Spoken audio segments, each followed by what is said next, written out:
Hello दोस्तों, स्वागत है आप सभी का संकल्प के यूट्यूब चैनल पर।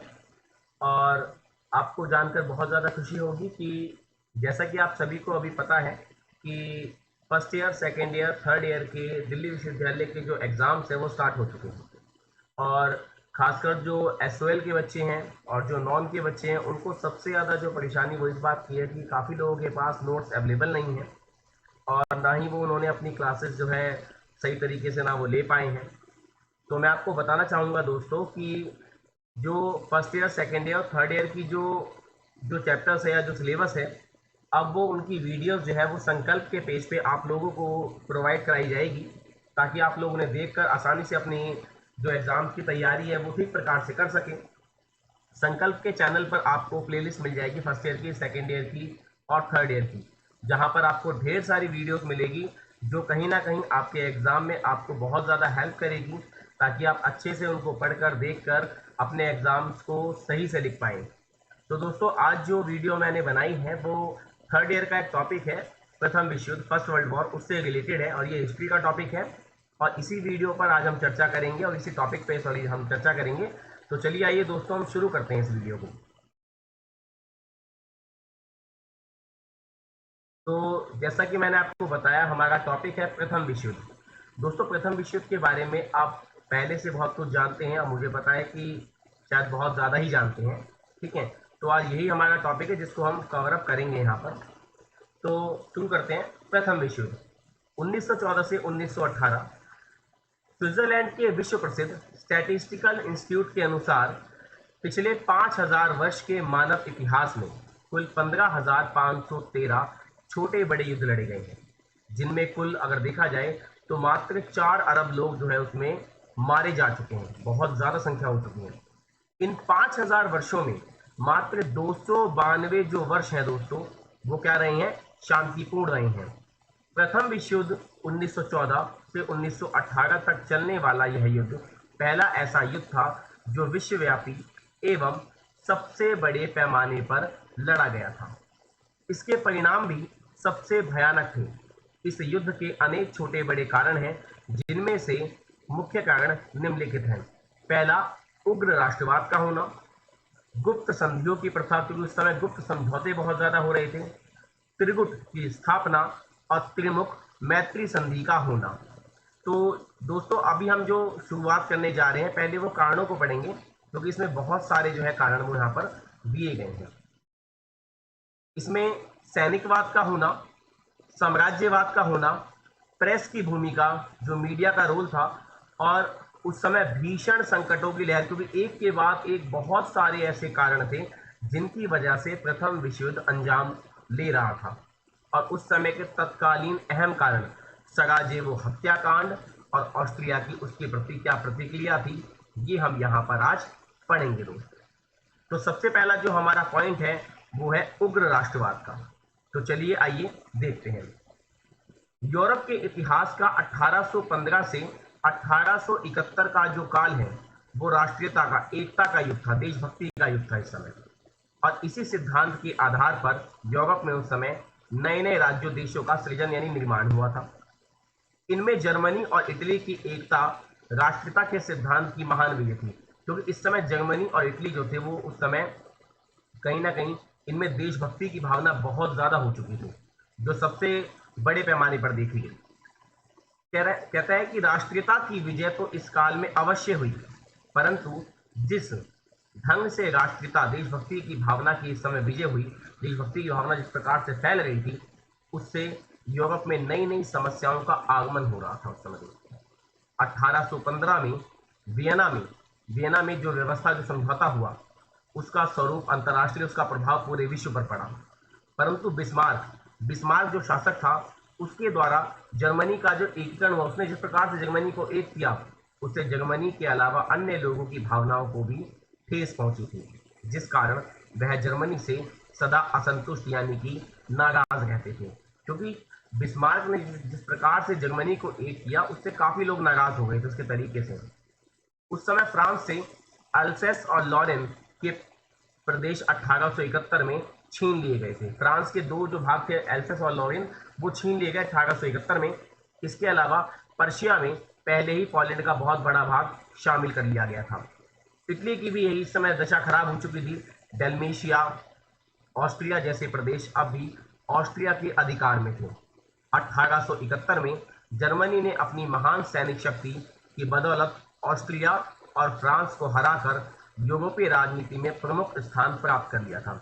इस समय जर्मनी में कहीं ना कहीं महाशक्ति बनने की जो चेष्टा थी बहुत ज्यादा आ चुकी थी। तो जर्मनी ने क्या करा कि अपनी सैनिक शक्ति के बदौलत ये कहो कि आप ऑस्ट्रिया और फ्रांस को हरा दिया और यूरोपीय राजनीति में सबसे पहला स्थान उसने प्राप्त कर लिया कि वो एक शक्ति बन चुका है। वह अपने आप को जर्मनी जो था सर्वश्रेष्ठ राज्य, सबसे अच्छा राज्य, सबसे शक्तिशाली राज्य समझने लगा। इस प्रकार जर्मनी ने उग्र राष्ट्रवाद को, देशभक्ति की भावना को जन्म दिया, जहां लोग बिल्कुल पागल हो चुके थे अपने देश के प्रति, जिसका प्रभाव यूरोप के अन्य देशों पर भी पड़ा। संसार में अपनी श्रेष्ठता, अपने सम्मान को कायम करने के लिए यूरोप के उस समय सभी देश, अगर देखा जाए दोस्तों, तो यूरोप के जितने भी उस समय देश थे, अब आपको बताएं तो, कि सबके सब कहीं ना कहीं पूर्ण जोर से प्रयास कर रहे थे कि कैसे अपने आप को आगे लाया जा सके।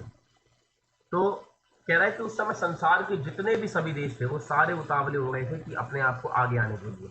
इस प्रकार राष्ट्रीय चेतना, जो राष्ट्रीय जागरूकता है, देशभक्ति की भावना है, वो उग्र राष्ट्रवाद का निर्धारण कर लिया, क्योंकि सभी देश जो थे देशभक्ति की भावना में इतने ज्यादा अंधे हो चुके थे कि अच्छे बुरे का उन्हें कोई ख्याल नहीं था। तो चलते हैं अपने सेकंड पॉइंट की तरफ, जो है गुप्त संधियां।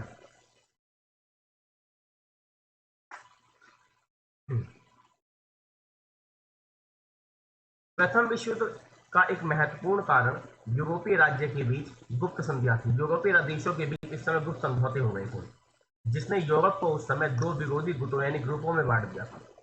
1871 में फ्रांस को पराजित करके, हरा करके, बिस्मार्क ने, जो कि जर्मनी का शासक है, उसने जर्मनी का एकीकरण किया और सर्वप्रथम सबसे पहले फ्रांस के गौरव प्रतीक नगर वर्साई में पर्शिया के राजा विलियम प्रथम को संपूर्ण जर्मनी का सम्राट घोषित किया।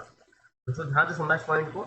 1871 में फ्रांस को हरा करके बिस्मार्क ने जर्मनी को एक कर दिया और सबसे पहले जो फ्रांस के गौरव का प्रतीक नगर, मतलब फ्रांस के लिए जो उसके सम्मान का प्रतीक नगर शहर था वर्साई, उसमें पर्शिया के राजा विलियम प्रथम को संपूर्ण जर्मनी का सम्राट घोषित किया। और जो कि फ्रांस वाले इसको अपना राष्ट्रीय अपमान मानते थे कि भाई इसको कैसे राजा बना दिया। दूसरी ओर राष्ट्रीयता, देशभक्ति की जो भावना थी, वो इस युग में जर्मनी द्वारा फ्रांस से एल्सेस और लॉरेन प्रांत छीना जाना फ्रांसीसी दृष्टि में एक घोर अपराध था। अगर फ्रांस की नजर से देखा जाए तो जर्मनी ने जो एल्सेस और लॉरेन के जो प्रदेश उससे छीने हैं, वो बहुत बड़ा घोर अपराध किया है उसके साथ। 1871 में फ्रांस ने इस अन्याय को धोने का निश्चय किया कि वो जर्मनी से बदला जरूर लेगा, क्योंकि एक तो जो पर्शिया का राजा है विलियम प्रथम, उसको पूरे जर्मनी का सम्राट घोषित कर दिया गया उस समय, और सबसे बड़ी बात ये कर दिया उन्होंने कि फ्रांस से एल्सेस और लॉरेन के प्रदेश छीन लिए गए। यह बात बिस्मार्क भी भली भांति जानता था, क्या कि फ्रांस उससे बदला लेकर रहेगा। अतः 1871 के बाद फ्रांस के प्रतिशोध बदले की भावना से जर्मन साम्राज्य की रक्षा करना बिस्मार्क की प्रमुख समस्या थी।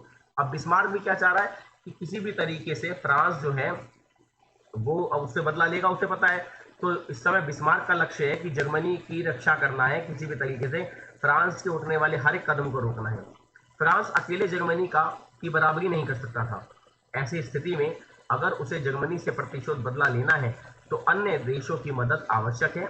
अतः बिस्मार्क की नीति यह थी, तो बिस्मार्क चाह रहा था कि यूरोप के देशों को फ्रांस का मित्र यानी कि दोस्त बनने से रोका जाए। तो दोस्तों समझ में आया कि फ्रांस हर तरीके से, फ्रांस का कोई दोस्त तो है नहीं, तो फ्रांस क्या करेगा, सबसे पहले दोस्त ढूंढेगा कि किसी प्रकार से यूरोप में उसे कोई मित्र, कोई दोस्त, कोई देश मिल जाए जो उसकी सहायता कर सके। लेकिन वहीं जर्मनी का सम्राट बिस्मार्क चाहेगा कि किसी भी तरीके से फ्रांस का कोई मित्र ना बने। तो अब होता क्या है, बेसिकली मैं आपको यहाँ पे दिखा देता हूँ, लास्ट में पॉइंट छूट गया शायद मिलकर, ये रहा। अब आता है त्रिगुट की स्थापना। फ्रांस के विरुद्ध जर्मनी की रक्षा के लिए सबसे पहले बिस्मार्क ने ऑस्ट्रिया को अपने पक्ष में करने का निश्चय किया था, क्योंकि फ्रांस को पता था, जर्मनी को पता था कि फ्रांस हमला करेगा। तो इसलिए उसने, जर्मनी ने सबसे पहले दोस्त बनाना शुरू कर दिया, मतलब मित्र बनाना। तो उसने ऑस्ट्रिया को अपने पक्ष में करने का निश्चय किया। जर्मनी ने सबसे पहले जर्मनी बना रहा है, क्योंकि जर्मनी को डर लग रहा है, शक्तिशाली देश है, वही डर रहा है कि फ्रांस कहीं इस पर हमला ना कर दे। 7 अक्टूबर 1879 को ऑस्ट्रिया और जर्मनी के बीच एक संधि पर हस्ताक्षर हो गए। 1879 को ऑस्ट्रिया जर्मनी संधि के द्वारा यूरोप में एक रक्षात्मक गुट की स्थापना हुई। अब ये दो देश जर्मनी और ऑस्ट्रिया एक हो चुके थे। यह गुट रूस और फ्रांस के विरुद्ध था, क्योंकि फ्रांस का दोस्त अब थोड़ा बहुत बन चुका था रूस। प्रारंभ में यह संधि 5 वर्षों के लिए की गई थी, ऑस्ट्रिया जर्मनी वाली, और 1884 में इसे 3 साल के लिए फिर दोहराया गया कि दोनों मिलकर दोस्त रहेंगे। इसके बाद प्रति हर 3 साल पर दोनों देश इस समझौते को दोहराते रहे कि वो मित्रता आगे रहेगी, और इस प्रकार यह संधि 1914 तक कायम रही। ठीक है, यह संधि इतिहास में अगर देखा जाए तो द्विगुट के नाम से प्रसिद्ध है। इसके नाम से, द्विगुट के नाम से। ठीक है, और 20 मई 1882 को इटली भी इस संधि में शामिल हो गया। इस प्रकार ऑस्ट्रिया, जर्मनी तथा इटली को मिलाकर एक त्रिगुट संधि की क्या हुई दोस्तों, स्थापना हो गई।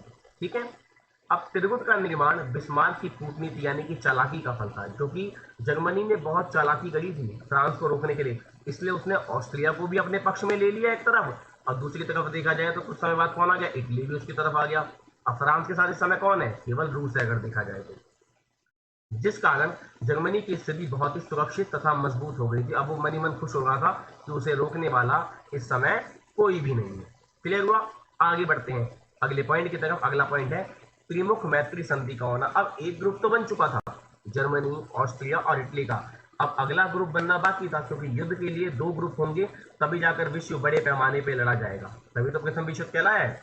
तो अब आते हैं त्रिमुख मैत्री संधि का होना। बिस्मार्क की कूटनीति यानी चालाकी के फलस्वरूप, मतलब बाद में फ्रांस कुछ दिनों के लिए अकेला पड़ गया, क्योंकि जर्मनी और बिस्मार्क, जर्मनी का शासक जो बिस्मार्क है वो चाह ही नहीं रहा था फ्रांस का कोई दोस्त बन पाए। यूरोप में कोई भी देश उसका यानी कि फ्रांस का साथ देने वाला नहीं था। 1890 में जब बिस्मार्क का पतन हो गया, बिस्मार्क मर गया या क्रांत हो गया, तो फ्रांस सबसे पहले रूस की ओर झुका। मतलब कि बिस्मार्क के मरने के बाद फ्रांस सबसे पहले दोस्ती करने भागा रूस की तरफ।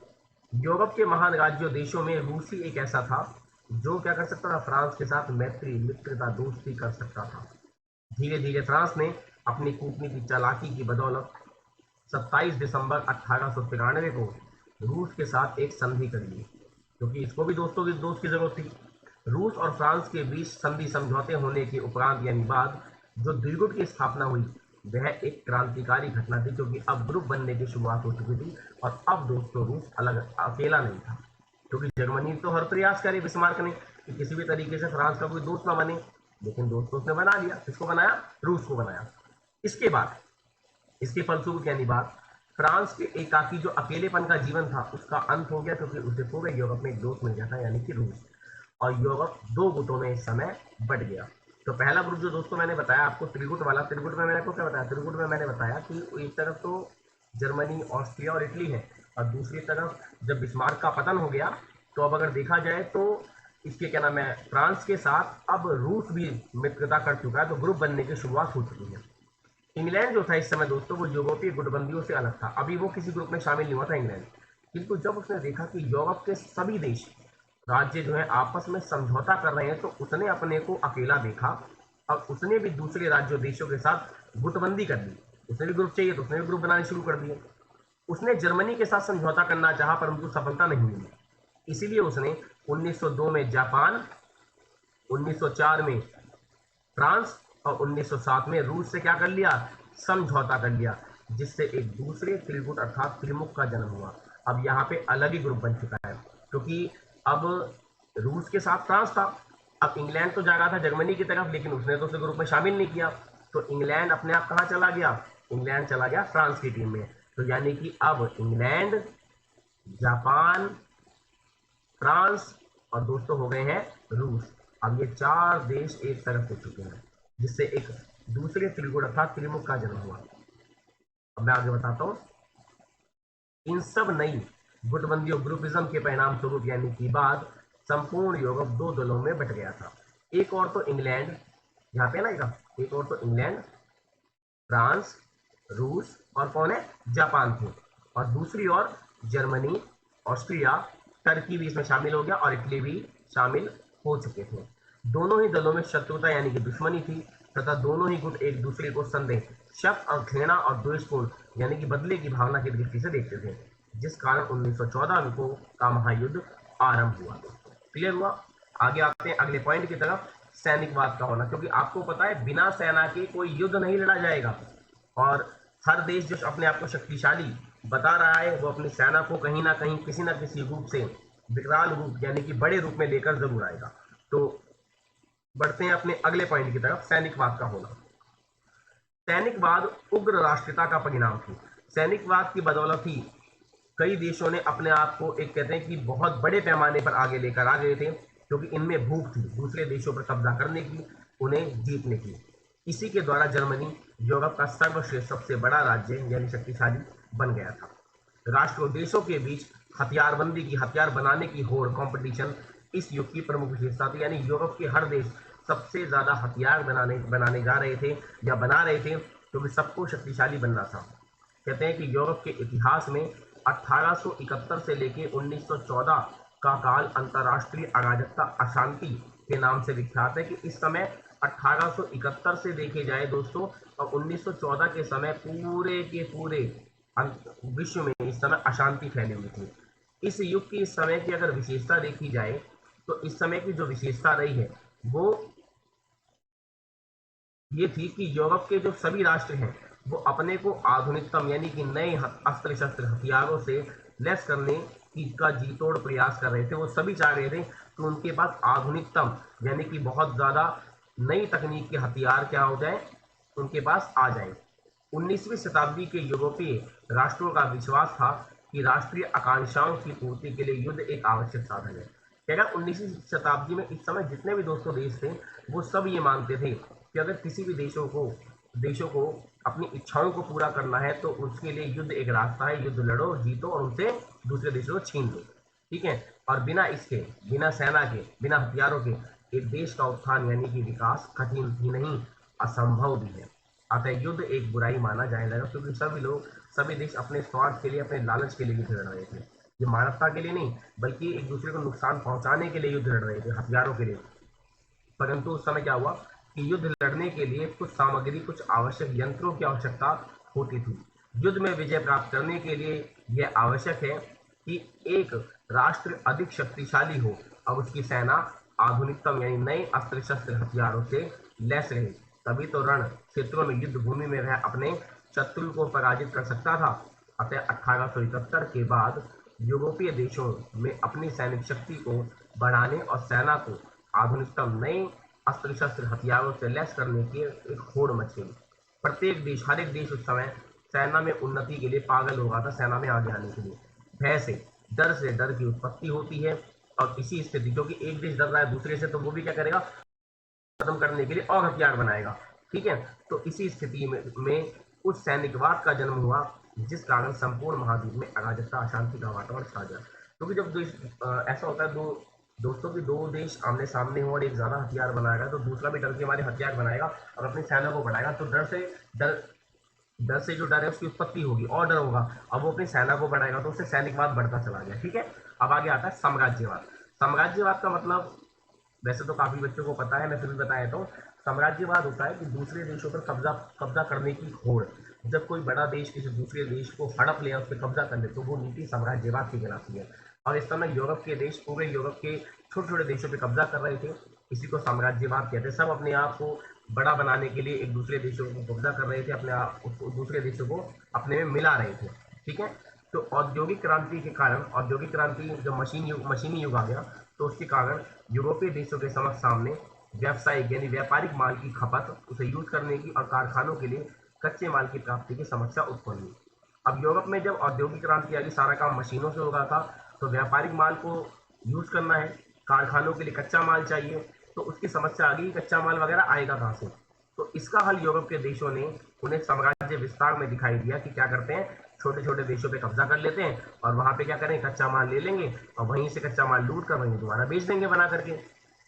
यूरोप के सभी राज्यों ने, देशों ने अपने अपने उपनिवेश यानी गुलाम देश स्थापित करने की प्रबल इच्छा थी। सब चाहते थे सबके पास ज्यादा से ज्यादा गुलाम देश हो, जिस कारण अंतरराष्ट्रीय विश्व में अंतरराष्ट्रीय प्रतिद्वंदिता, कंपटीशन पैदा हो गया था। यूरोप का उस समय, यूरोप का देखा जाए तो हर देश संसार के प्रत्येक कोने में बाजार स्थापित करना चाहता था, क्योंकि सबको पता था कि जिसके पास ज्यादा बाजार होंगे उसका व्यापार बढ़ेगा और वही महाशक्ति के रूप में आगे आएगा। तो यूरोप का जो उस समय हर एक देश था दोस्तों, वो हर जगह अपना क्या करता, बाजार स्थापित करना चाहता था। उपनिवेश विस्तार की प्रतियोगिता चल रही थी, यानी कि दूसरे देशों पे कब्जा करने की एक कंपटीशन चल पड़ा था। जर्मनी और इंग्लैंड इस क्षेत्र में एक दूसरे के प्रबल विरोधी बन चुके थे। जर्मनी और इंग्लैंड ये सबसे ज्यादा देशों पे कब्जा कर रहे थे, यानी दोनों आमने सामने थे। इनमें तो एक अलग से ही कंपटीशन हो गया था कि कौन ज्यादा देशों पे कितना ज्यादा कब्जा कर पाएगा। इस प्रकार उपनिवेश विस्तार की जो भूख भी युद्ध का कारण बनी और इससे भी कहीं ना कहीं प्रथम विश्व युद्ध के शोले भड़के थे। पूंजीवाद की चरम अवस्था साम्राज्यवाद थी। पैसा कमाने की जो भूख है वो साम्राज्यवाद बन चुकी थी, क्योंकि सभी को पैसा कमाना था, आगे आना था, तो सभी क्या करने लगे, साम्राज्यवाद को बढ़ावा, यानी कि दूसरे देशों पे कब्जा करने लग गए। इस समय दुनिया का बंटवारा खत्म हो चुका था, क्योंकि सभी देशों पे ऑलमोस्ट कब्जा हो चुका था। अतः नए उपनिवेश प्राप्त करने के लिए युद्ध ही एकमात्र विकल्प था। अब अगर और देशों पे कब्जा करना है तो जाहिर सी बात है, जो दो ग्रुप बने थे उन सभी ग्रुपों ने दुनिया पे कब्जा कर लिया, तो एक दूसरे को वो मारेंगे, तब आपस में छीना झपटी अब वो करेंगे। ठीक है ना। आगे आते हैं, समाचार पत्रों को देखते हैं। समाचार पत्रों का झूठा प्रचार। अच्छा, मीडिया का बहुत अहम रोल होता है किसी भी आजकल क्या होता है, मीडिया शांति कम करवाता है, अशांति ज्यादा करवाता है। तो मीडिया का भी एक अहम रोल है। तो चलिए देखते हैं कैसे। समाचार पत्रों द्वारा झूठा प्रचार। युद्ध का एक प्रमुख कारण अखबारों द्वारा ऐसे झूठे प्रचार करना था जिनसे दूसरे देशों की राष्ट्रीय देश की भावना को ठेस पहुंचती, क्योंकि मीडिया एक दूसरे देशों के बारे में हमेशा बुराई लिखता था। राष्ट्रीय भावनाओं को उभारना, देश की भावनाओं को बताना, दूसरे देशों की स्थिति के बारे में गलत प्रचार करना और शांति कायम करने वाली बातों को दबाना, मतलब जिन बातों से शांति होगी उन बातों को दबा देना, यह सब अखबारों का काम था उस समय। इसमें संदेह शक नहीं है कि अखबारों ने राष्ट्र और देशों के पारस्परिक मतलब आपसी विवाद झगड़ों को बढ़ाने में तथा युद्ध की भूमिका तैयार करने में योगदान दिया, क्योंकि अखबार ऐसे काम नहीं कर रहे थे जिससे देशों में दोस्ती बढ़े, बल्कि ऐसे काम कर रहे थे जिससे दोनों में दुश्मनी बढ़े, एक दूसरे के बारे में उल्टा सीधा लिखना। ठीक है।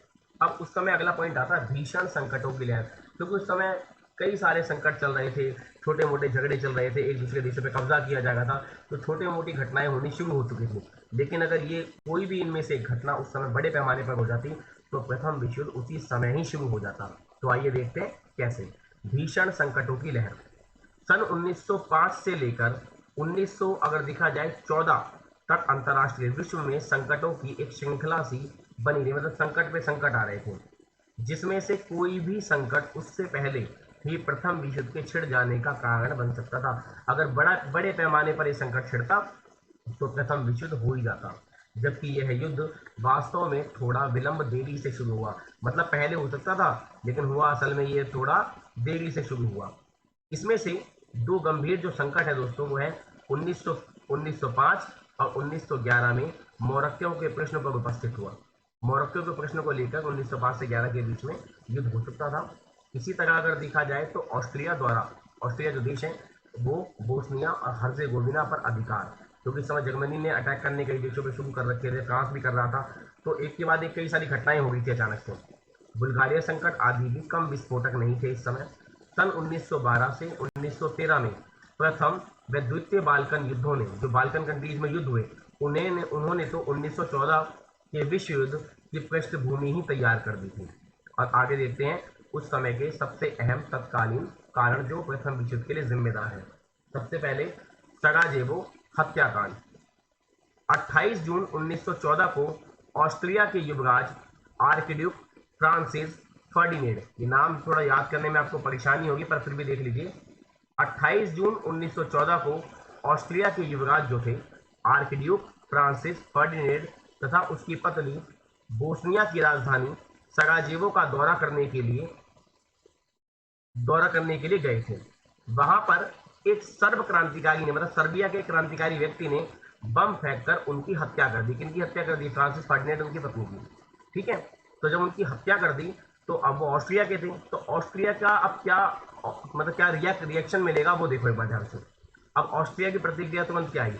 ऑस्ट्रिया को जब अपने राजकुमार के वध हत्या की सूचना का समाचार ज्ञात हुआ, पता लगा, तो वहां के निवासियों को बड़ा दुख हुआ और क्रोध यानी कि गुस्सा आया। अतः इस घटना, जो ये घटना हुई थी, इस घटना के महीने भर पश्चात यानी कि 25 जुलाई 25 जुलाई 1914 को अगर देखा जाए तो ऑस्ट्रिया ने सर्बिया को 48 घंटे का अवकाश यानी कि अल्टीमेटम दे दिया कि 48 घंटे हैं भाई तेरे पास, और उसके सामने 12 कड़ी शर्तें उपस्थित कर दी। किसने कर दी? ऑस्ट्रिया ने। किसके खिलाफ? सर्बिया के खिलाफ। परिस्थिति यानी कि माहौल से बाध्य मजबूर होकर सर्बिया ने लगभग सभी शर्तों को स्वीकार कर लिया, क्योंकि गलत तो हुआ था, ऑस्ट्रिया का जो राजकुमार था वो सर्बिया में मारा गया था और सर्बिया के व्यक्ति नहीं मारा था। तो सर्बिया ने क्या करा, उसकी तमाम शर्तों को मान लिया सिवाय एक को छोड़कर, यानी कि सिवाय एक ऐसी शर्त के जिससे सर्बिया की प्रभुसत्ता यानी उसके प्रशासन पर, उसकी सत्ता पर ऑस्ट्रिया का हस्तक्षेप होना स्वाभाविक था। क्योंकि अब ऑस्ट्रिया ने एक शर्त ऐसी भी रख दी थी कि अब उसकी पूरी प्रभुसत्ता, पूरी शक्ति, पूरा शासन जो है कहाँ का? सर्बिया का, अब वो किसके हाथों में आ जाएगा? ऑस्ट्रिया के हाथों में। और जाहिर सी बात है, सर्बिया अपनी पावर, अपनी शक्ति, अपने देश का अधिकार दूसरे देश को कैसे दे सकता था। अब इस समय क्या हुआ, रूस ने सर्बिया को सहायता देने का वचन दिया। रूस को फ्रांस का समर्थन प्राप्त था। अब मैंने बताया ना, अब यहाँ पर आप देख लीजिए कि सर्बिया के साथ गलत होगा था, क्योंकि भले ही गलती हो गई पर गलती का हाल ये तो नहीं है कि उसके देश पर सीधा सीधा ऑस्ट्रिया का कब्जा हो जाए। तो सर्बिया को सपोर्ट किसने करा? रूस ने सपोर्ट किया, ठीक है। और रूस को सपोर्ट कौन कर रहा था? फ्रांस कर रहा था। तो तीन ग्रुप तो यही बन गए, ठीक है। ऑस्ट्रिया ने 28 जुलाई 1914 को युद्ध की घोषणा कर दी और अपनी सेनाओं को सर्बिया पर आक्रमण करने का आदेश दिया, क्योंकि इस समय ऑस्ट्रिया को जो समर्थन प्राप्त था वो जर्मनी का प्राप्त था, ठीक है। तो बन गए ना ग्रुप। अब जैसे रूस, सर्बिया, फ्रांस बन गए, यहाँ पे ऑस्ट्रिया, उस समय जर्मनी, चेकोस्लोवाकिया वगैरह ये सारी कंट्रीज एक साइड हो गई थी, ठीक है। और इस घटना से जो प्रथम विश्व युद्ध था उसका श्री गणेश हो गया था, ठीक है दोस्तों। तो यहाँ पे जो है मैंने आशा करता हूँ कि जो मैंने टॉपिक आपको समझाया अच्छे से वो आपको बहुत ही अच्छे से समझ में आ गया होगा। तो अब इसके प्रथम विश्व युद्ध के मैंने कारण तो आपको बता दिए, अब इसके परिणाम रहते हैं तो जल्दी ही नेक्स्ट वीडियो में मैं उसको वो भी लेकर आऊँगा, और एक के बाद लगातार बहुत सारी वीडियोस आपके लिए आएंगी जो आपको बहुत ज़्यादा जो है हेल्प करेंगी, ठीक है। तो चलिए मिलते हैं अब अगली वीडियो में, तब तक के लिए इजाज़त दीजिए मुझे, ठीक है। धन्यवाद।